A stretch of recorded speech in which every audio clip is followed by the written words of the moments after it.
little bit just paint a picture of what's happening in Ukraine and Israel super quick so that we can get geopolitical context so that we have a practical approach to this conversation as well. Then we'll continue with the whole warfare conversation. Okay. As far as Ukraine's concerned, and there's actually a very interesting angle to the economics of war that are that we're now able to see out of Ukraine. See what's happened in Ukraine, and I'll give you one statistic. Summer 2023, it's last year, the most advanced Western weaponry was proving horrifically effective against the Russians. So the Russians were suffering enormous casualties to extremely important, or damage or destruction to extremely important critical military equipment, and the efficacy of these Western weapons was very high. So every time Ukraine used an advanced Western weapon of some kind, they knew that chances that this would be effective, would be successful, were very high. Like, for example, what kind of weapon? Like the Storm Shadow missile from the UK, or the HIMARS rocket system from the US.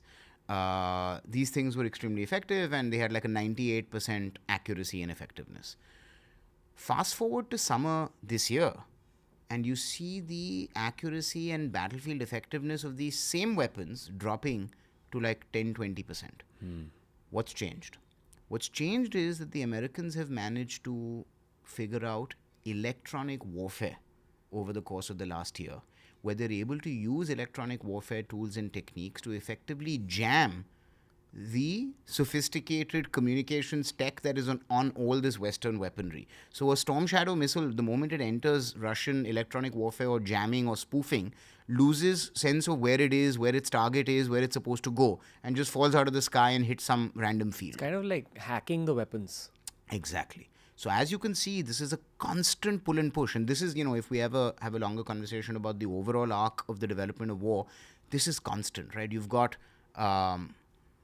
technology A comes up, there's a counter to technology A, which is technology B. And then it's just this constant game of, cat and mouse. And so the reason I give you that update is that Russian electronic warfare has allowed the Russians, I think, to regain the momentum that we've seen over the last year, where despite what you read on two different sides of the media and all that about who's winning, I think the reality is that the Russians are able to sustain this tempo and pace of operations far more effectively than the Ukrainians are.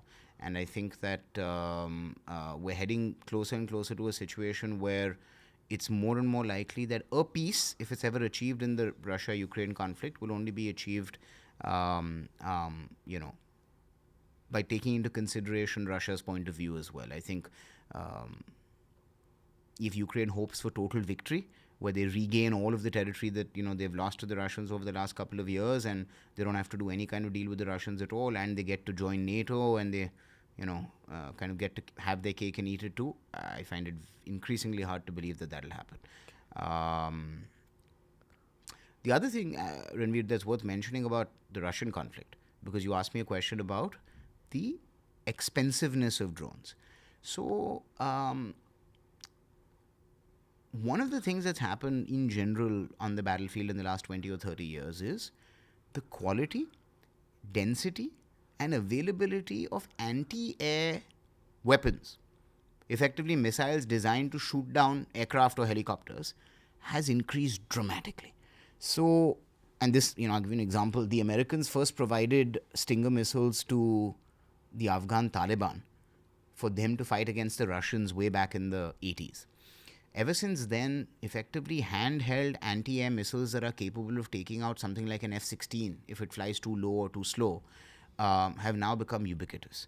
That combined with extremely advanced air defense missile systems, including the ones that India bought from Russia, called the S-300 or the S-400 Triumph systems, these things are so incredibly dangerous to anything in the air that the modern battlefield now is simply too unsafe for large, expensive, exquisite pieces of technology like the F-16 or the Sukhoi that India has, or the Rafale, or any of our favorite fighter jets to go anywhere near the battlefield.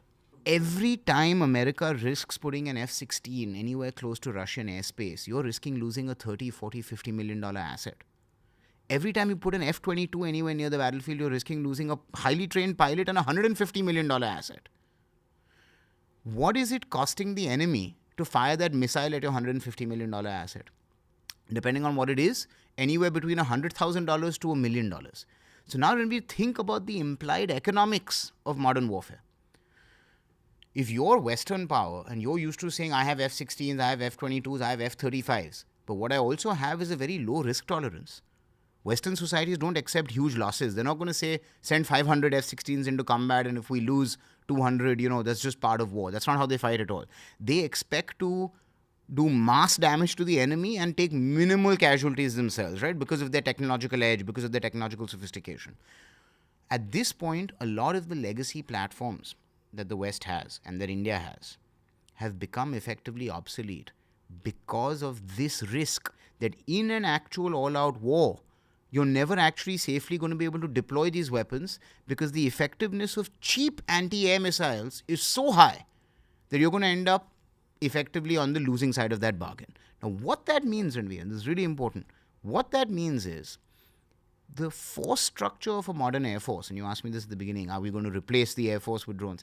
The force structure of a modern Air Force is much more likely and should look much more like this, where instead of saying that we have a squadron of F-22s, the Americans will have one F-22, 5 large drones in front of it, and each of those 5 large drones will have 5 medium-sized drones in front of them, and maybe each of those 5 will have 5 small drones each.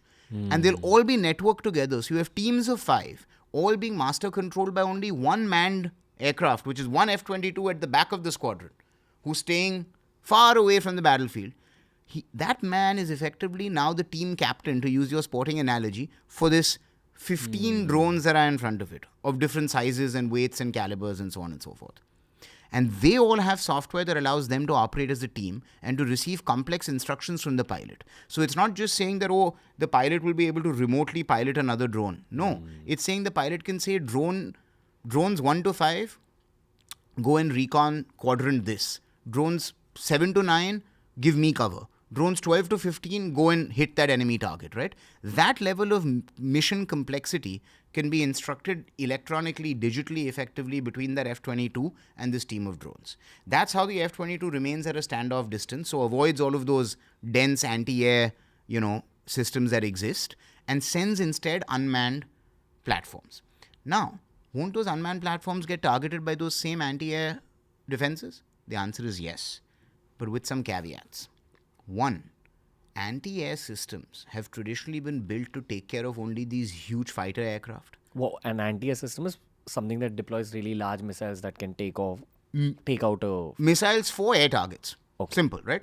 It's a system that shoots projectiles to take out air targets. Okay. Now, it's a very advanced piece of tech because as you can imagine, Ranveer, you need to be accurate enough that this missile needs to track a flying object. So you need to lock it, and the missile needs to remain locked on it until it goes and intercepts a flying object that could turn and weave and move and try to avoid the missile. So this is not simple, straightforward technology. But it's become incredibly common, incredibly mature. Now, will those missile systems also target drones? Yes. But now what's happened to the economics? If your missile costs $1 million and my drone costs $1 million, keep taking out my drones. At some point, you'll run out of missiles. What I don't want is your $1 million missile to take out a $30 million aircraft and a pilot. So that's now where the economics of warfare are necessitating countries, I think, to start to think about disaggregated, affordable mass to overwhelm anti-air defenses. Then, boss, we'll send 500 drones across the border. Then maybe our, squadrons of Rafales or F-22s or whatever will come in once the anti-air system has already been completely overwhelmed by our unmanned platforms. A swarm of bees is much more dangerous than one raging bull. Not just dangerous, much more effective, much more dangerous, but also much more affordable, much more survivable. If I send 500 objects into your airspace, the chances that you take out all are much lower than if I send 5 really expensive, powerful things. Hey, if you enjoyed today's clip, make sure you check out all the other clips we've uploaded on this channel. You'll find a clip related to almost every single topic as long as you're willing to search for it.